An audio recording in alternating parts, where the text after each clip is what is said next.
Good morning to all of you. मैं Shailesh Yadav, assistant professor geography. और आज हम देखेंगे पृथ्वी की उत्पत्ति के सिद्धांतों के बारे में। हम बात करेंगे कांट की वायव्य राशि परिकल्पना के बारे में। हमारे सिलेबस में 3 थ्योरीज़ हैं, तो उनमें से आज हम देखेंगे कांट की वायव्य राशि परिकल्पना। तो स्टार्ट करते हैं टॉपिक को। देखो, पृथ्वी की उत्पत्ति की आयु और वो कैसे उत्पन्न हुई उसके संबंध में विभिन्न जो विचारक हैं उनके अलग अलग विचार हैं। यदि आप बात करोगे हिस्टोरिकली तो सबसे पहले जो पृथ्वी की उत्पत्ति के विषय में तर्कपूर्ण व्याख्या दी वो थे कास्ते द बफन। कास्ते द बफन जो है वो एक फ्रांसीसी वैज्ञानिक हुए हैं। उन्होंने 1749 में एक सिद्धांत दिया था, लिख सकते हैं आप, कास्ते द बफन। इन्होंने 1749 में पुच्छल तारा परिकल्पना दी थी। ये सबसे पहली हाइपोथेसिस थी पृथ्वी की उत्पत्ति को समझाने के लिए, जो थोड़ी तर्कपूर्ण थी। इसके बाद में बहुत सारे और परिकल्पनाएं सिद्धांत आए हैं। तो उन सभी सिद्धांतों को हम 3 कैटेगरीज में डिवाइड करते हैं। एक है एक तारक परिकल्पना, या इसको बोलते हैं अद्वैतवादी परिकल्पना, या इनको बोलते हैं मोनिस्टिक कॉन्सेप्ट्स। ये क्या कहते हैं? ये कहते हैं कि जो ग्रहों की उत्पत्ति हुई है, पृथ्वी की उत्पत्ति हुई है, या जो सौर मंडल की उत्पत्ति हुई है, वो केवल एक तारे से हुई है। ठीक है। और दूसरे जो वर्गीकरण का जो ग्रुप है, जो ग्रुप है या समूह है सिद्धांतों का, वो कहता है कि जो सौर मंडल की उत्पत्ति हुई है वो एक से अधिक तारों की वजह से हुई है। तो वो है आपका द्वैतारक परिकल्पना या बाइनरी हाइपोथेसिस। ठीक है। और कुछ आपकी नवीन परिकल्पनाएं हैं। तो स्टार्ट करते हैं इसको। सबसे पहले एक तारक परिकल्पनाएं होती क्या है? मैंने जैसे कि भी आपको बताया कि जिन परिकल्पनाओं में सौर परिवार की उत्पत्ति एक तारे से मानी जाती है उन्हें हम एक तारक परिकल्पनाएं, वन स्टार हाइपोथेसिस, या इनको कहेंगे हम मोनिस्टिक कॉन्सेप्ट्स। ठीक है। इन परिकल्पनाओं के अनुसार सौर परिवार की उत्पत्ति एक क्रमिक विकास प्रक्रिया है, एक ग्रेजुअल इवोल्यूशनरी प्रोसेस है, और इसमें एक ही तारे से संपूर्ण ग्रहों की उत्पत्ति को स्वीकार किया गया है। ठीक है। इसमें जो प्रमुख आपकी सिद्धांत हैं, परिकल्पनाएं हैं, उनमें सबसे पहले मैंने आपको बताया था कास्ते द बफन की जो परिकल्पना है वो। इसके बाद में कांट की वायव्य राशि परिकल्पना, आपकी लाप्लास की निहारिका परिकल्पना है। ठीक है। रोशे और लॉकियर के जो परिकल्पनाएं हैं वो है। तो इस प्रकार से ये कुछ प्रमुख परिकल्पनाएं हैं जो आपकी वन स्टार हाइपोथेसिस में सम्मिलित की जाती हैं। एग्जाम में पूछा भी जाता है कई बार कि निम्नलिखित में से कौन सी परिकल्पनाएं एक तारक परिकल्पनाएं हैं। तो आपको ऑप्शन दे देगा, तो आपको पता होना चाहिए कि कांट, लाप्लास, रोशे और लोकियर की जो परिकल्पना है वो एक तारक परिकल्पनाओं में सम्मिलित करी जाती है। अब आज हम देखेंगे कांट की वायव्य राशि परिकल्पना। ठीक है। तो जो कांट की परिकल्पना है, सबसे पहले जो इमैनुअल कांट हैं वो एक जर्मन दार्शनिक हैं। ठीक है। उन्होंने अपना सिद्धांत, अपनी परिकल्पना दी थी 1755 में। और एक बड़ी बात यह है कि ये जो इनकी परिकल्पना है ये न्यूटन के गति के नियमों पर आधारित है। ठीक है। न्यूटन के गति के नियमों पर ये आधारित है। अब कांट क्या कहते हैं? कांट कहते हैं कि ब्रह्मांड में एक देव निर्मित आद्य पदार्थ टुकड़ों में फैला हुआ था। प्रीमॉर्डियल मैटर जो है, आद्य पदार्थ है, वो ब्रह्मांड में ऐसे ही रैंडमली फैला हुआ था। ठीक। उसके बाद में क्या होता है? गुरुत्वाकर्षण के कारण ये जो सभी आद्य पदार्थ फैले हुए हैं, ये गुरुत्वाकर्षण के कारण आपस में टकराने लगते हैं, इनमें कॉलिजन प्रारंभ होता है। ठीक है। पहले तो आपका है आद्य पदार्थ विस्तृत है, फैला हुआ है पूरे ब्रह्मांड में। उसके बाद में ग्रेविटी के कारण ये आपस में टकराने लगते हैं। ये जो आद्य पदार्थ जो फैले हुए हैं ये एक दूसरे से टकराने लगते हैं। अब जब ये एक दूसरे से टकराते हैं तो क्या होता है? ताप उत्पन्न होता है, टेम्परेचर बढ़ता है। इस ताप के उत्पन्न होने से क्या होता है कि ये जो आद्य पदार्थ हैं ये पहले द्रव में बदलते हैं और द्रव के बाद में ये गैस अवस्था में बदल जाते हैं। ठीक है। ये द्रव से ये कण गैसीय अवस्था में आ जाते हैं। इसका मतलब जो आद्य पदार्थ था उसकी अवस्था क्या हो जाती है? परिवर्तित होकर गैसीय अवस्था में हो जाती है। वो गैसीय पिंड की भांति वो बन जाता है। अब क्या होता है कि जो गैसीय पुंज है वो केंद्रित हो जाता है, उसका संकेंद्रण होने लग जाता है, वो एक जगह पे इकट्ठा होने लग जाता है। इकट्ठा होने से वो बादल जैसा बन जाता है। उसके बाद में वो क्या करने लग जाता है, वो परिभ्रमण करने लग जाता है। ठीक है, परिभ्रमण करने लग गया और धीरे धीरे क्या होता है कि जो और भी आधे कण हैं वो भी एकत्रित होने लग जाते हैं इसके आसपास। तो ये इसका जो आकार है, जो पुंज है, इसका आकार आपका बढ़ता जाता है, इसके आकार में वृद्धि होती जाती है। अब ये मानते हैं, कांट ये मानते हैं कि जो जब जैसे जैसे गैसीय पुंज का आकार बढ़ता है उसकी परिभ्रमण गति में भी वृद्धि होने लग जाती है। ये इसकी आलोचना है एक्चुअली कि ये ऐसा पॉसिबल नहीं है, क्योंकि ये कोणीय आवेग के सिद्धांत का विरोध करता है।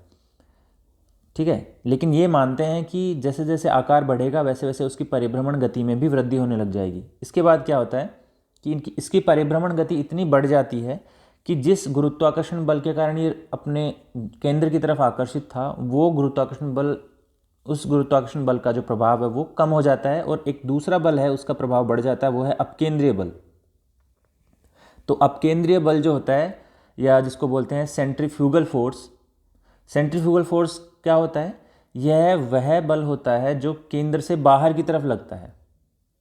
ठीक है, जब कोई वस्तु किसी वृत्तीय मार्ग पर गति करती है तो केंद्र के उस मार्ग की ओर एक बल लगता है जिसे अपकेंद्रीय बल कहते हैं।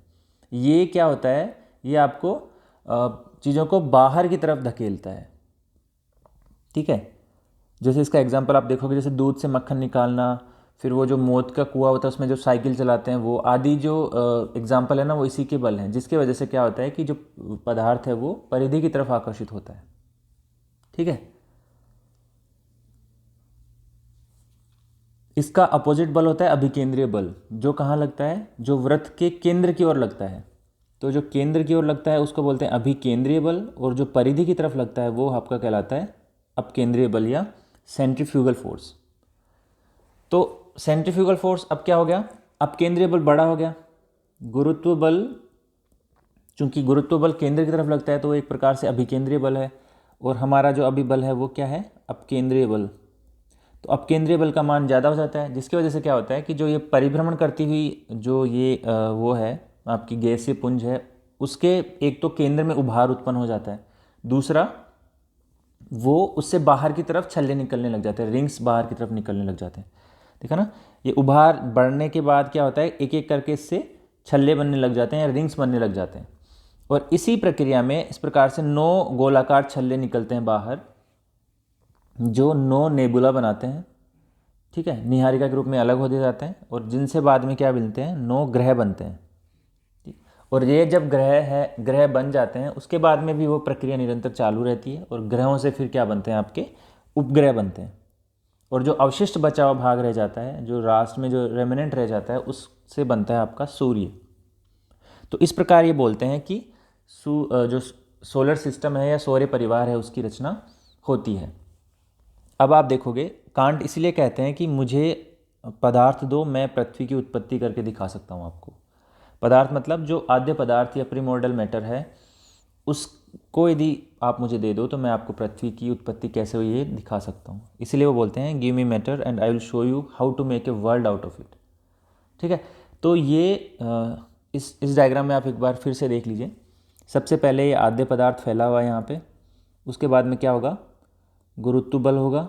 गुरुत्व बल की वजह से क्या होगा, ये जो कण हैं इनमें टकराहट होगी, कोलिजन होगा, उसके वजह से ताप उत्पन्न होता है, ताप बढ़ेगा। ठीक है, ताप बढ़ने से क्या होता है, ये जो कण है ये किस अवस्था में आ जाएंगे, ये गैसीय अवस्था में आ जाएंगे, गैसीय अवस्था या गैस में बन जाएंगे, गैसीय पुंज की भांति व्यवहार करेंगे ये। ठीक है, जैसे जैसे इसका आकार बढ़ता जाएगा तो उससे क्या होगा, परिभ्रमण भी ये बोलते हैं कि बढ़ता जाएगा, परिभ्रमण बढ़ जाएगा। ठीक, परिभ्रमण बढ़ने से क्या होगा, उसके बाद एक स्टेज आएगी जिसमें क्या होगा आपका कि जो गुरुत्व बल है वो कम होगा, और आपका अपकेंद्रीय बल जो परिधि की तरफ लगता है, अपकेंद्रीय बल का मान ज़्यादा हो जाता है। उसकी वजह से जो ये पुंज है, गैसीय पुंज है, इसमें इसके केंद्र में एक तो उभार उत्पन्न होता है, और दूसरा इससे ऐसे 9 आपके वलय या रिंग निकलते हैं बाहर, और प्रत्येक जो रिंग निकलता है उस रिंग से क्या होता है, एक ग्रह बनता है, और ये क्रिया निरंतर चलती रहती है, और जो ग्रह हैं उनसे बनते हैं आपके उपग्रह, और जो बीच में जो ये पदार्थ बचा हुआ रह जाता है उससे क्या बनता है आपका, ये बनाता है आपका सूर्य। तो इस प्रकार से पूरे सोलर सिस्टम की उत्पत्ति होती है। ये देखिए, बचा हुआ पदार्थ सूर्य बन गया और ये जो वलय निकले इनसे आपके बन गए ग्रह। ठीक, तो ये है आपका कांट की वायव्य राशि परिकल्पना, कांट्स गैसियस हाइपोथेसिस, जो उसने कब दी, जो उन्होंने दी 1755 में। अब इस सिद्धांत की कुछ आलोचना है। आपके एग्जाम में जो प्रश्न आएगा उसमें बोलेंगे आलोचनात्मक व्याख्या करिए, तो आपको आलोचना भी पता होना चाहिए कि इसमें क्या क्या कमियां हैं। ठीक है, सबसे पहली बात तो कांट ने ये नहीं बताया कि ये जो आद्य पदार्थ थे कहाँ से आए, इनकी उत्पत्ति कैसे हुई। ठीक, सिंपल से पॉइंट है कि वो समझा नहीं सके कि आद्य पदार्थ कैसे बने। दूसरा, ये कहते हैं कि आद्य पदार्थ जो हैं, आद्य कण जो हैं, वो गुरुत्वाकर्षण के कारण आपस में टकराने लगे, लेकिन इन्होंने ये नहीं बताया कि ये गुरुत्व बल आया कहाँ से, गुरुत्वाकर्षण शक्ति एकदम से कैसे प्रकट हो गई। ठीक, उसके बाद में एक ये बात कि जैसे ये आद्य कण टकराते हैं तो उसके वजह से उसमें परिभ्रमण गति पैदा हो जाती है। तो टकराने से परिभ्रमण गति का क्या लेना, मतलब ये नहीं समझा पाए कि कणों के टकराने से परिभ्रमण गति कैसे उत्पन्न होगी।